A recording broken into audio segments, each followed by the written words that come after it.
Okay, चलिए इससे अगले वाले कंसेप्ट पे चलते हैं। अभी हम लोगों ने इक्वल वेक्टर्स और नेगेटिव वेक्टर्स के बारे में डिस्कस किया। अब हम लोग इससे अगले वाले स्टेप पे आ जाते हैं, that is third type of vector called modulus of a vector. Modulus of a vector किसको बोलते हैं? मॉड्यूलस ऑफ अ वेक्टर क्या होता है? देखो, मॉड्यूलस का मतलब होता है किसी भी वेक्टर की न्यूमेरिकल वैल्यू को निकालना। मॉड निकालने के बहुत सारे तरीके होते हैं, उसमें सबसे ईजीएस्ट वे मैं आपको बताता हूँ कि कैसे चलता है। जैसे मान लो हमारे पास कोई एक वेक्टर कंडीशन है, जैसे 3i + 4j - 2k, ठीक है। ये हमारे पास एक वेक्टर है, इसको मैं ए वेक्टर लेकर के बोल देता हूँ। याद रखना, वेक्टर को हमेशा एक बड़े कैपिटल लेटर के साथ शो करता है और उसके ऊपर एरो लगता है। तो अगर मैं इसका मॉड्यूलस निकालूंगा तो इसके बाहर एक तो मॉड लग जाता है। मॉड का सीधा मतलब होता है IJK की फॉर्म में आपने अंडर रूट लगाना और इसकी जो भी न्यूमेरिकल वैल्यूज होगी विद साइन, पॉजिटिव है तो पॉजिटिव, नेगेटिव है तो नेगेटिव, उसके साथ इसका स्क्वायर कर देना। जैसे 3 का स्क्वायर + 4 का स्क्वायर + -2 का स्क्वायर, इस तरीके से। और इसका रूट आएगा आपके पास 9 + 16 + 4, दैट इज √29। तो ये इसका मैग्नीट्यूड हो गया। मॉड्यूलस ऑफ अ वेक्टर को ही मैग्नीट्यूड ऑफ अ वेक्टर भी पढ़ते हैं। तो मैग्नीट्यूड निकालने के लिए ही हम लोग मॉड्यूलस निकालते हैं किसी वेक्टर का। तो magnitude is equal to modulus of a vector, ये ध्यान रखना आपने। तो मॉड्यूलस इस तरीके से हम लोग निकाल सकते हैं। सेकंड इंपॉर्टेंट थिंग जो हमारे पास आता है, that is a unit vector. Unit vector जो होता है बाकी सारे वेक्टर से थोड़ा सा अलग होता है। क्यों यूनिट वेक्टर अलग होता है? क्योंकि unit vector only use to give directions, only use to give directions, सिर्फ डायरेक्शंस देने के ही काम में आता है, ये और किसी काम में नहीं आता। जैसे डायरेक्शंस आपके पास किस अकॉर्डिंगली, मैं अगर आपसे बात करूं, इसका याद रखना, ये यूनिट वेक्टर है ना, यूनिट किसके लिए यूज होता है? जहाँ भी वर्ड यूनिट यूज होता है, यूनिट का मतलब भी 1 होता है। तो याद रखना इसका मैग्नीट्यूड जो होगा हमेशा 1 के बराबर होगा। अच्छा, इनको रिप्रेजेंट करने का स्टाइल भी थोड़ा अलग होता है। कैसे अलग होता है? बाकी सारे वेक्टर्स को हम लोग कैपिटल लेटर और उसके ऊपर एक बड़े से एरो के साथ डिनोट करते हैं, जबकि अगर मैं बात करूं यूनिट वेक्टर की, तो यूनिट वेक्टर के ऊपर एक कैप आती है छोटी सी। ये कैप क्या बताती है? कि ये यूनिट वेक्टर है जो कि सिर्फ डायरेक्शन देने के काम में आएगा। अगर मैं आपको इसको +2 के टॉपिक से रिलेट करके बताऊं तो देखो, हम लोग फोर्स निकालते थे, force from charge A to B। तो इसमें हम लोगों ने जब इसकी वेक्टर कंडीशन पढ़ी थी तो हम उसको लिखते थे 1/4πε0 Q1 Q2/r²। तो सिंपल फॉर्मूला था। पर अगर आप इसको देखो ध्यान से, वेक्टर फॉर्म में जब हम इसको लिखते थे तो हम इसको लिखते थे RBA का मैग्नीट्यूड का क्यूब इंटू वेक्टर RBA, ऐसे करके। तो ये जो आपके पास यहाँ पे है, ये तो वेक्टर फॉर्म में आ गया। नहीं तो अगर हम इसको सिंपल फॉर्म में लिखे 1/4πε0, अगर मैं इसमें बात करूँ, और इट बिकम्स Q1 Q2/r²। और आपने बुक में देखा होगा स्मॉल सा यहाँ पे यूनिट कैप भी दिया होता था अगर हम फोर्स F21 निकाल रहे होते थे, तो F12 एक यूनिट कैप के साथ। तो यूनिट कैप क्या बता रहे हैं? मतलब कि हम डायरेक्शंस जो है कौन सी ले रहे हैं। ये हमारे पास 1 है, ये डायरेक्शन 2 है, तो हम 2 से 1 की तरफ को कैलकुलेट कर रहे हैं, 1 से 2 की तरफ, वो आपको कौन बताएगा? ये यूनिट वेक्टर बताएगा। यहाँ तक मेरे हिसाब से आपको यूनिट वेक्टर भी क्लियर होगा कि यूनिट वेक्टर क्या होता है। और याद रखना, इसका मैग्नीट्यूड हमेशा हमेशा 1 ही लिया जाता है और इसका कोई मैग्नीट्यूड दूसरा नहीं लिया जाता। क्लियर? ठीक है। इसके अलावा एक छोटी सी चीज़ आपके पास जिसको हम बोलते हैं जीरो वेक्टर, ये भी कॉम्पिटिटिव पॉइंट ऑफ व्यू से इंपॉर्टेंट है। जीरो वेक्टर, जीरो वेक्टर ऐसा वेक्टर होता है जिसका मैग्नीट्यूड 0 होता है बट स्टिल हैविंग डायरेक्शन,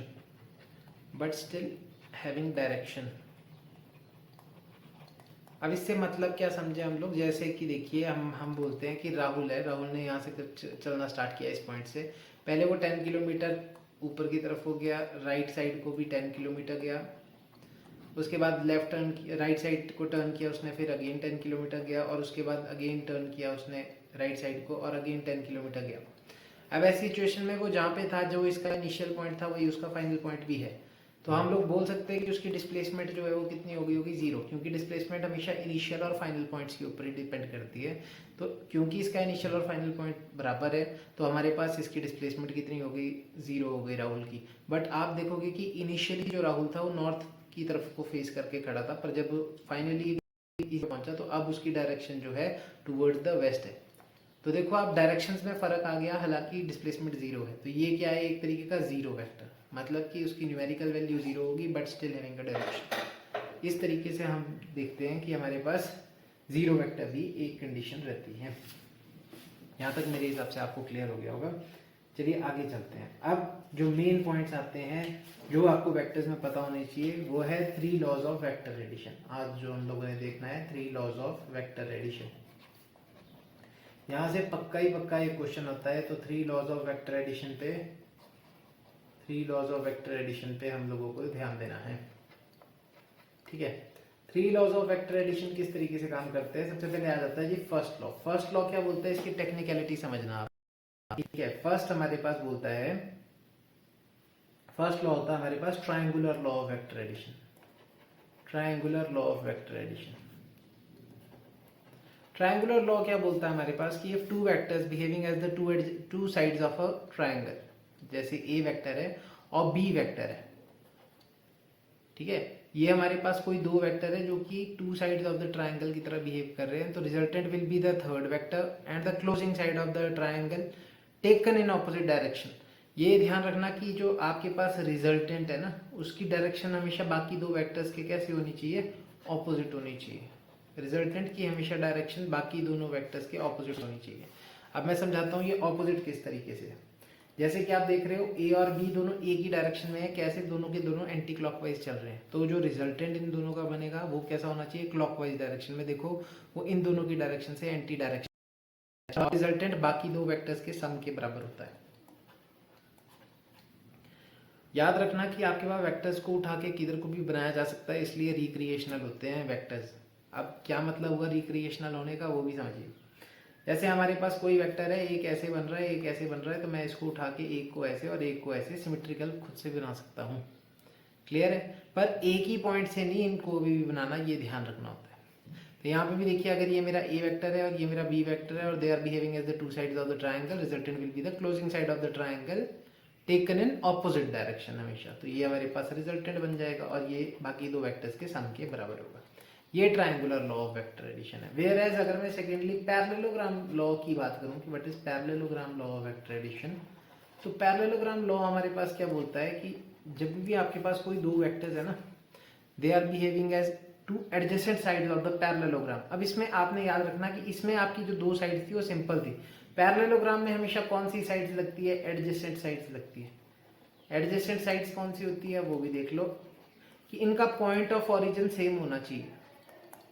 इन दो वेक्टर्स का पॉइंट ऑफ ओरिजिन जो है वो सेम होना चाहिए।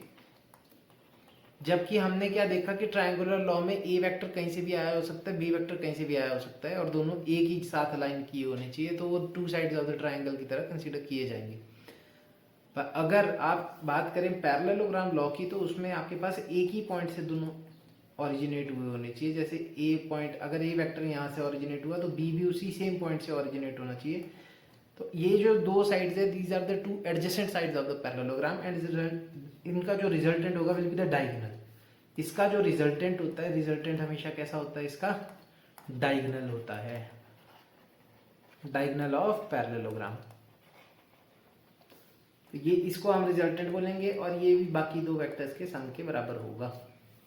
ये सीधी सी बात है। तो इसमें इन दोनों में यही डिफरेंस है कि ये दोनों जो वेक्टर्स थे वो कहीं से भी बने हो सकते हैं और दो साइड ऑफ द ट्रायंगल की तरह बिहेव कर रहे होंगे और एक ही डायरेक्शन में होंगे। इसमें डायरेक्शन दोनों की सेम होनी चाहिए, ए एंड बी की। ये इसका एक चेक पॉइंट है कि ए एंड बी की डायरेक्शन जो है बेटे वो हमेशा सेम होनी चाहिए, डायरेक्शन विल बी सेम।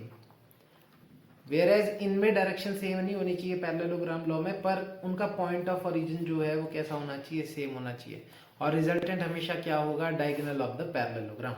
तो मेरे हिसाब से आपको पैरेललोग्राम लॉ तक समझ आ गया है कि किस तरीके से पैरेललोग्राम लॉ जो है वो काम में आता है। अब इसके बाद थर्डली हम लोग बात करेंगे polygon law of vector addition की, कि पॉलीगन लॉ, इसी के ऊपर हम लोगों ने अब न्यूमेरिकल्स करने हैं, तो यहाँ तक की थ्योरी आपको पता होनी चाहिए। पॉलीगन लॉ, पॉलीगन लॉ भी क्या होता है, मल्टीपल, ये बात करता है मल्टीपल वेक्टर्स की। बोलता है अगर मल्टीपल वेक्टर्स काम कर रहे हैं एक ही साइड में, तो जो रिजल्टेंट होगा वो हमेशा कैसा होगा, ऑपोजिट साइड में लगेगा उन सभी साइड के। ये याद रखना कि resultant maximum of the time opposite side में बनते हैं, सिर्फ पैरेललोग्राम लॉ को छोड़ के, क्योंकि पैरेललोग्राम लॉ में कहाँ बनता है, तो ऑपोजिट साइड में आपके पास हमेशा रिजल्टेंट बनना चाहिए। अब इसको हम एग्जांपल के थ्रू समझते हैं कि एग्जांपल किस तरीके से काम करता है। सबसे पहली बात देखो, अगर ये हमारे पास एक वेक्टर है ए और वैसे ही एक वेक्टर है बी और वैसे ही एक वेक्टर है सी। अब इसमें भी सारे देखो कैसे हैं, सेम डायरेक्शन में काम कर रहे हैं। ये सारे के सारे वेक्टर्स जो हैं है तो अलग अलग ना, डायरेक्शन तो इनकी कहीं को भी है, पर मतलब हमने डायरेक्शन को ऐसे नहीं देखना कि वो सारे एक ही जगह को पॉइंट आउट कर रहे होंगे, हमने देखना है या तो वो सारे के सारे एंटी क्लॉकवाइज होने चाहिए या तो वो सारे के सारे क्लॉकवाइज होने चाहिए, तो उसको हम सेम डायरेक्शन बोलेंगे। तो देखो यहाँ पे सारे के सारे जो है वो सेम डायरेक्शन की तरह काम कर रहे हैं। और बोलते हैं 2 से ज़्यादा होने चाहिए तो पॉलीगन लॉ में आ जाते हैं, ट्रायंगुलर लॉ भी लग सकता है। अब मैं आपको बताऊंगा इसमें ट्रायंगुलर लॉ भी लग रहा है। देखो ए और बी आपके पास 2 वेक्टर्स है, सेम डायरेक्शन में, दोनों एंटी क्लॉकवाइज चल रहे हैं, resulted will be the closing side of the triangle, इस तरीके से। तो इसको अगर आप डी वेक्टर बोलोगे तो डी जो है ए प्लस बी दोनों का सम होगा। और अगर आप डी और सी को 2 ऐसे वेक्टर मान लो जो सेम ही डायरेक्शन में काम कर रहे हैं, तो इनका रिजल्टेंट जो है वो ई हो जाएगा, जो कि डी और सी का सम हो जाएगा। इस तरीके से भी कर सकते हो, नहीं तो फाइनली अगर हम एक ही पे बात करें कि इसको एक में ही कैसे बनाना है, तो हम वो भी देख लेते हैं। एक सेकेंड।